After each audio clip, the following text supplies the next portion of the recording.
salle de concert à Paris, pleine à craquer, environ 1500 spectateurs.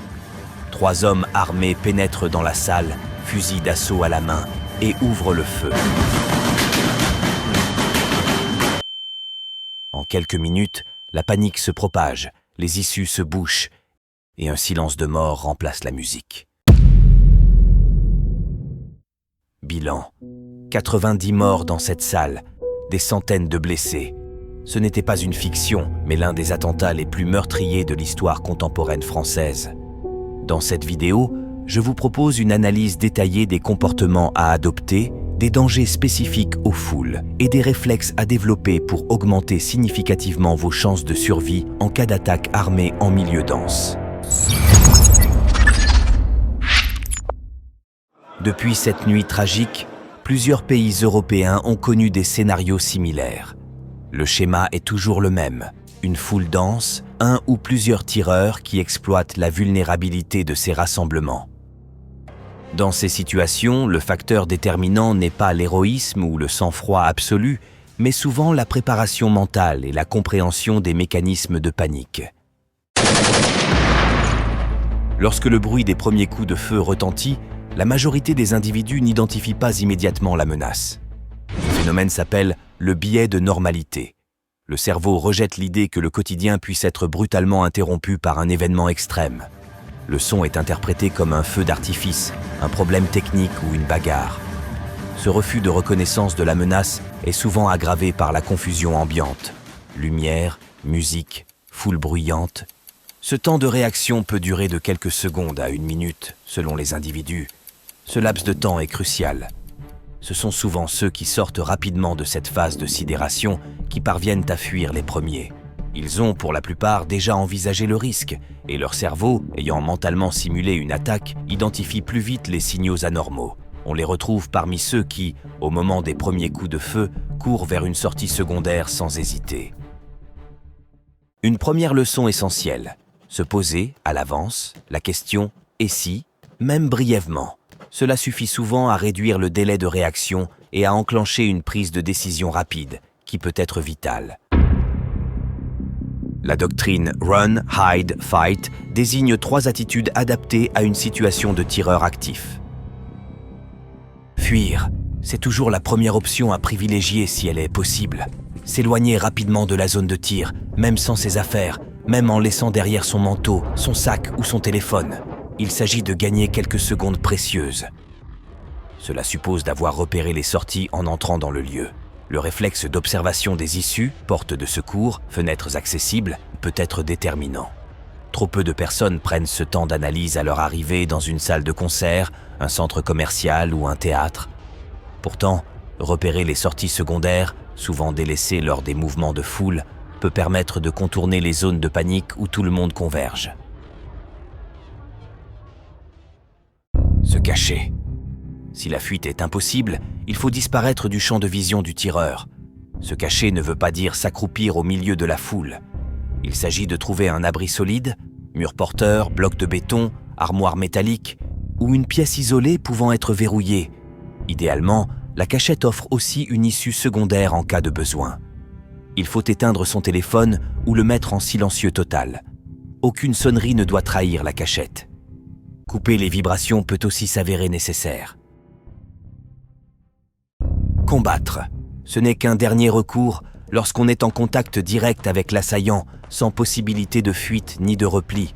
Cela peut impliquer de lancer un projectile, de bousculer, d'immobiliser, mais ces situations sont rares et extrêmement risquées.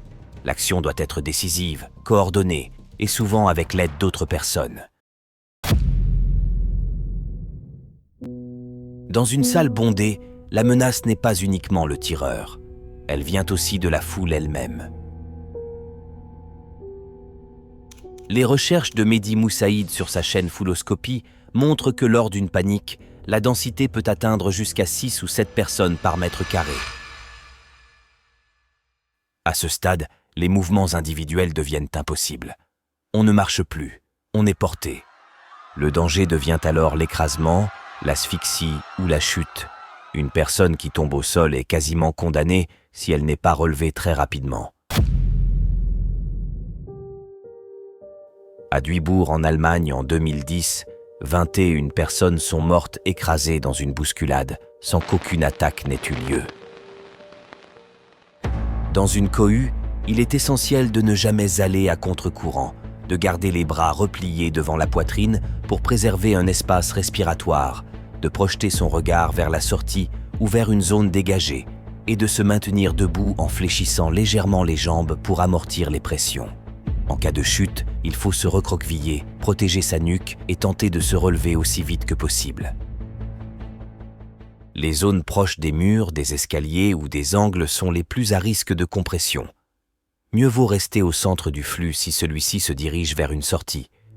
Dans certains cas, les organisateurs ou les architectes ont prévu des zones d'échappement, plus larges, à localiser dès l'arrivée. Mais revenons un instant à notre situation initiale. Une fois sorti de la salle ou du périmètre d'attaque, la menace peut persister. L'auteur peut poursuivre ses victimes dehors. Il peut y avoir plusieurs tireurs, comme ce fut le cas en novembre 2015.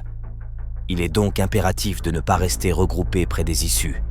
Il faut s'éloigner rapidement du site, se mettre à couvert, derrière un véhicule, un mur ou entrer dans un immeuble. Attendre que la zone soit sécurisée par les forces de l'ordre. Ne jamais revenir sur les lieux, même pour aider, tant que les autorités n'ont pas donné leur feu vert. Pendant ce temps, il est essentiel de garder son téléphone en silencieux. De nombreuses victimes se sont fait repérer dans leur cachette à cause d'une sonnerie ou d'une alerte.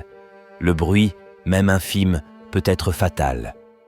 Si vous êtes indemne, vous pouvez signaler votre position au secours une fois en sécurité. Vous pouvez aussi aider des blessés si vous avez des compétences en premier secours.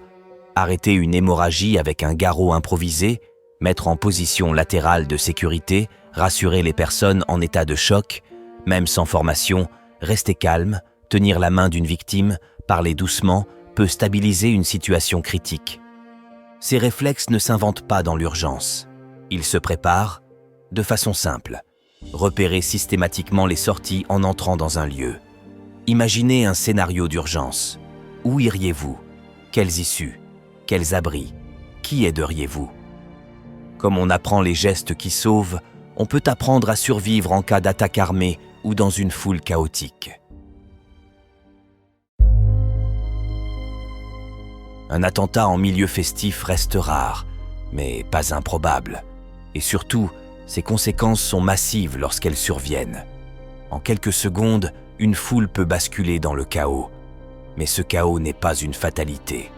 Par la connaissance, par l'anticipation, chacun peut accroître ses chances. Savoir identifier un son anormal, savoir où fuir, savoir comment se comporter dans une foule en panique, savoir se taire et se dissimuler, ces compétences sont accessibles à tous. Et elles peuvent, un jour, vous sauver la vie. Se préparer, c'est rétablir une part de contrôle dans un monde où tout peut basculer en quelques secondes. Bref, l'effondrement. L'aventure se poursuit sur le nouveau site web l'effondrement.com que je vous laisse découvrir et en podcast sur la plupart des plateformes. Je vous retrouve très bientôt ici même pour finir l'année avec un cadeau exceptionnel. Restez à l'écoute. Je vous donne également rendez-vous quotidiennement sur la chaîne secondaire. À demain sur la radio Bref, l'effondrement.